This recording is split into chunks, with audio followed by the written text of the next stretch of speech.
Alright guys, we're just going to go through receiving. I'll just say a few things and Josh is going to carry it on from there. Your foundation and your base, real important. Okay, just as you guys did over there, your foundation, your feet, about shoulders width apart. Okay? I use the analogy or the example of a chair. The legs on a chair, not real close together, right? Okay, they're a little wider to give you a good foundation stability, and that's what your feet are going to do. So let's just get a little arch going right here. Spread out a little bit so we have some room. Okay? You're going to sit down in the crouch for quite a while during a game. We had a 13-inning game yesterday. Pitchers in a squat for a long time. It gets tiring. So you got to get comfortable. So let's get in a squat that's comfortable. Some guys are going to be wider. Some guys are going to be sort of a little pigeon-toed.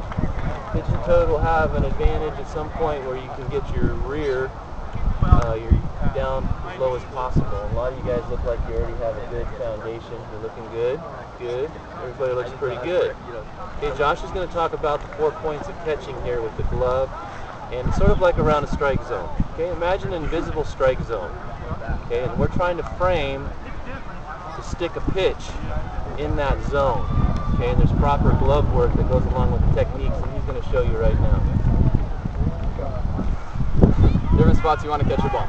So for a pitch to your glove side of your glove, one of those pitches you want to catch it right here, because if you catch it out here like this, it's going to look like a ball. And your job as a catcher is to make every pitch look like a strike, even if it isn't a strike. So the ones out here, you want to catch right here. And then the high pitches, you want to catch them right here with your glove, with your arm nice and level. And then the outside ones right here, and low ones right here. You never want to catch a pitch like this, because that's always going to be a ball. Just right here, keep it a strike. Okay, so just practice that a little bit, getting your stances. And just practice going here, here, here, here. Because it's got to become instant. You think about it too long. You want to be correct. And I'm going to talk a little bit about framing the pitch in those 4 positions. Okay, what we want to do is you guys hold your throwing hand out. Okay, like this. Okay. Pretend this is we're just going to pretend this is your catching. Catching hand. Right.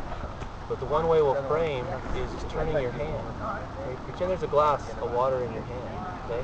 So if we just caught the ball out of the strike zone, how can we move that ball and our glove into the strike zone very, very subtly? Right here. It's like, okay, that's all we do. We're up here and we catch out of the zone, drop it.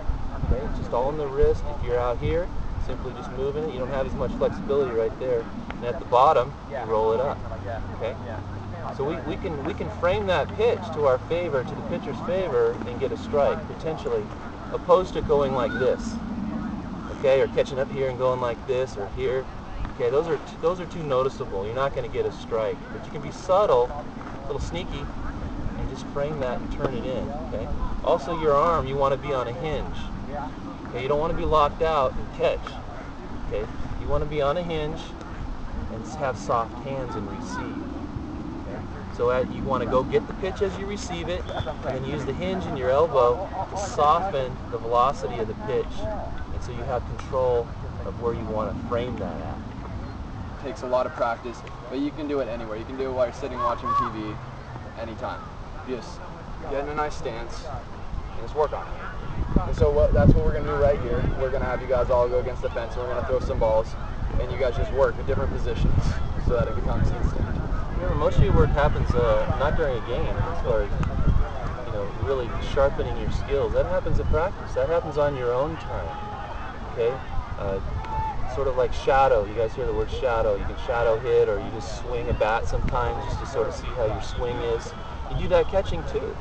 Just get down and squat and pretend you're framing an inside fastball, okay? Or you're framing an outside one, or a high one, or a low one, and you just have to work so that becomes second nature to you, and moving that ball into the strike zone, okay?